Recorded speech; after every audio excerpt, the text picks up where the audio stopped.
guys, Molpe here. Welcome back to Guilty Parade. We are gonna find out who this mysterious guy with the butterfly is right now. I'm a butterfly. You must feel really warm in the sun. I decided to interfere. Sorry to for disturbing you. That was a paper. But have you seen Hanz? The soldier turned his head and looked at me with a calm thoughtfulness in his gaze. He doesn't look like a soldier. He looks like a student. At best. That's me. That's me. He was stuttering a bit and seemed sad. I was surprised. As before I met him, I had a slightly different impression of that guy. Ruf's description portrayed him as a completely different person. Yeah, I thought he would be like buffed and, masculine. I'm Nemo. You must have heard of me already. Yes. A spy who doesn't remember anything. Guys told me about you, but I thought you'd already left. Is that what you ought to do? According to the regs, all suspicious individuals should be sent to the main headquarters. But we had never mistaken their soldiers for ours. Then? What are you talking about? Nima, how can you not understand? Is it due to amnesia? Do you not know who we are fighting against? The answer seems obvious, against humans, but why? Correct. With that, Hanz became quiet, and I was in no hurry to violate his silence that emerged between us. Perhaps at last he wouldn't talk in riddles? Perhaps I have a shot with Hanz better than Ruf has. And why are you looking for me? It became clear that Hanz wouldn't explain anything to me. Did it mean the topic of wars was forbidden, or would Oliver reveal all the secrets to me later? I think that's right. Helga didn't want to talk about the war. Ruf doesn't know anything. Hanz didn't. Is there even war anywhere? I decided to leave the topic aside and got right to the business. Ruf told me she has lost Helga's cigarettes to you. Could you give them back to me? I didn't want to give cigarettes to Doris, but she needed them. She's cooking something new in the kitchen. She said it will be something out of this world, but actually she never really succeeded before. She cooking from the cigarettes? Hanz sniveled, squirmed, then sneezed loudly and beamed with a broad of carefree smile. It looks like a completely different guy. I don't know why. You can take them from her. Doris is kind, but just a little bit unusual. You're all very kind to probable spy. Hanz wiped his nose with the sleeve of his uniform. It seemed like he wasn't really interested in talking to me. He started staring at the butterfly once again and whispering something to it. There are so many characters, I love it. I remembered the words Rufus asked me to pass on to Hanz, but I decided to not do that. I don't remember what that was. It was something like she likes him or something. I don't know. I didn't want to get caught up in their petty quarrels. Oh, because Ruf likes Helga and she thinks Hanz is on a way to steal the affection, something like that. I just see this. And get distracted from my main task. Deciding to stop bothering him further, I went back to the barracks. That was a nice walk outside. So we are going to the kitchen. Is this the kitchen?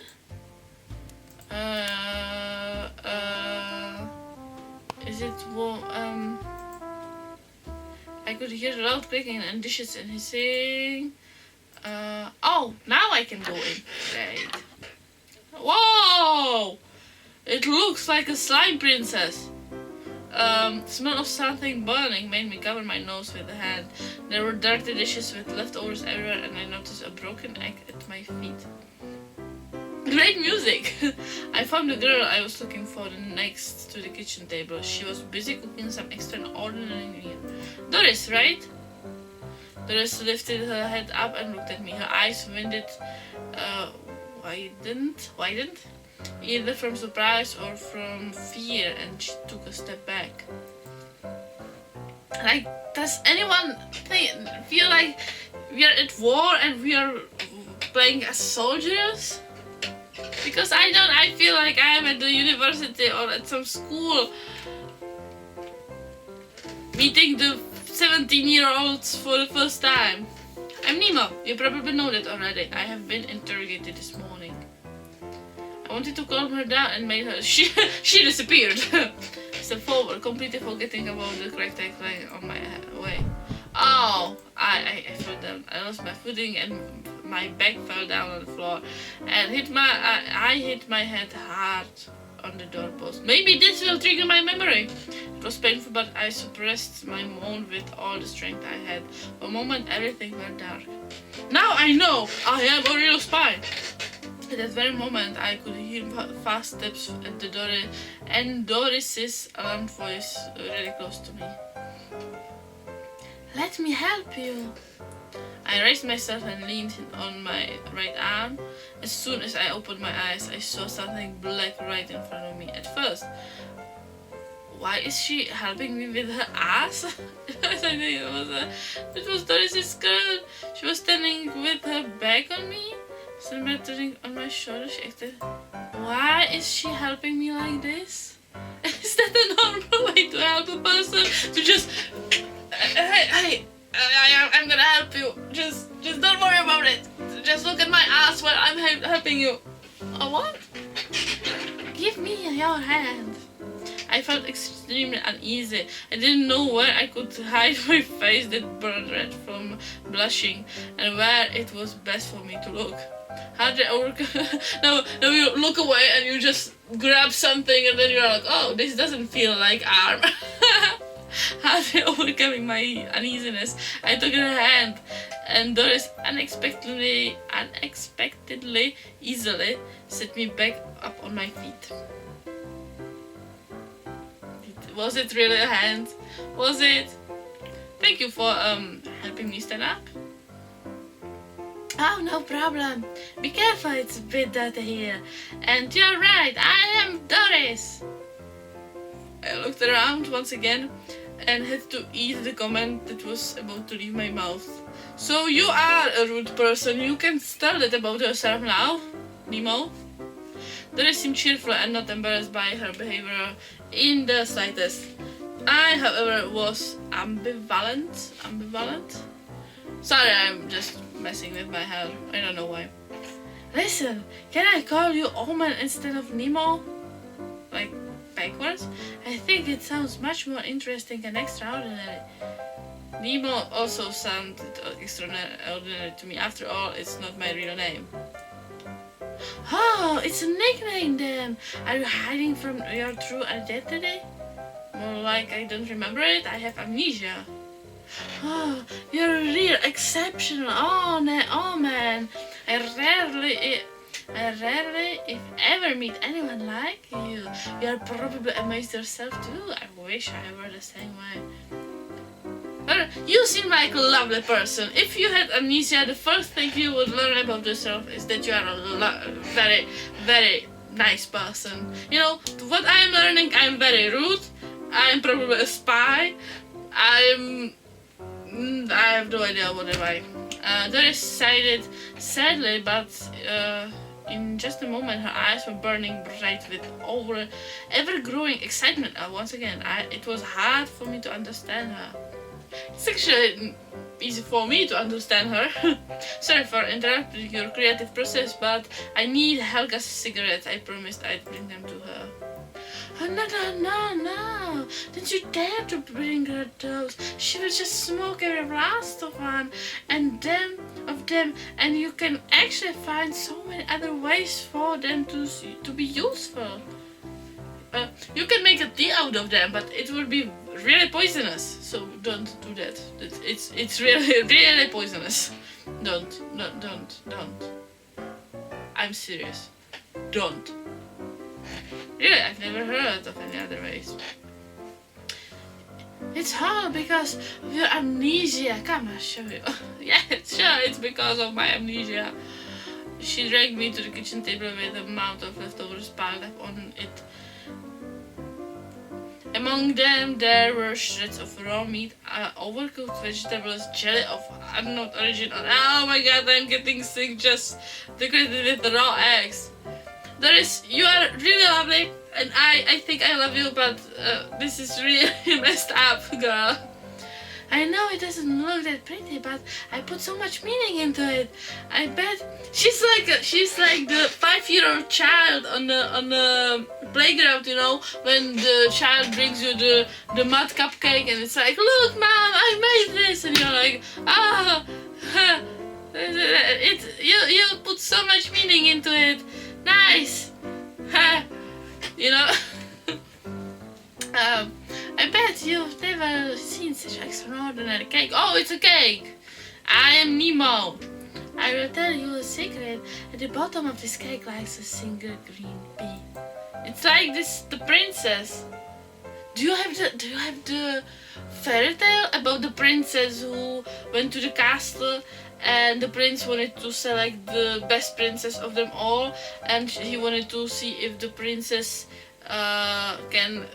is a real princess, so she will recognize if she puts a small like pea under the piece. What do you call it? Piece? The green, yellow, rounded food you eat, right? And you put it under the bunch of mattresses, and only the real princess would know that there's something wrong, and she wouldn't sleep on it. That's a Czech fairy tale, I guess. Usually they will decorate cakes with berries and fruits on the top, but how are vegetables any worse? And note, I put the pea at the very bottom. Yeah, pea. What do you think? Have you ever seen anything like it? Well, you know, we have another Czech story. There is this little book which is really great for kids. It was written by Joseph Čapek, and it's about the cat and the dog. And one of the chapters is when they try to make a cake, and they're putting in just the things they like, you know. I don't know, sugar and flour and eggs and mouse and bacon and salami and I don't know, chocolate, and they mixed it all together, and then they are very sick because they ate it. And the moral point of the story is, when you mix everything good, it doesn't necessarily mean it's gonna be tasting good. I'm probably saying that wrong, but she reminds me of a child so much. You know, like this is like just like in a fairy tale. Yeah, the cat and the dog. This feels not like we are in a war or like we are soldiers or spies or something. This feels like I'm in a playground. I am in the preschool, in the, how do you call it for the small children? Pre-elementary school, not kindergarten. Like we are in the kindergarten, you know. And with her big eyes and smile, it feels like that. The boobs are getting me off the kindergarten feeling, but otherwise, spot on. Doris froze and her hands started trembling. That's not original. She said it quietly and flatly. She seemed frightened, but what was so scary about my remark? Just throw it up and start again. Maybe with flour and chocolate? Instead of explaining anything, Doris thrust her hands right inside the meal she cooked and started digging into the bottoms. What happened? Why are you doing that? She wouldn't answer. She's looking for the pea. In a few seconds, or maybe she stopped and finally put her hand. Found it! Okay, player. Yeah, it's the yes. Wow. There's the bee. I'm so thankful to you, Omen. If not for you, my cake would be mediocre. What do you think about it now?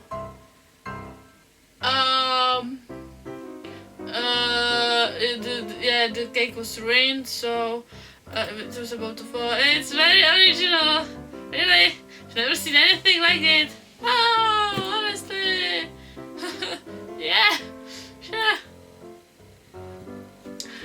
And what's the most original thing about it?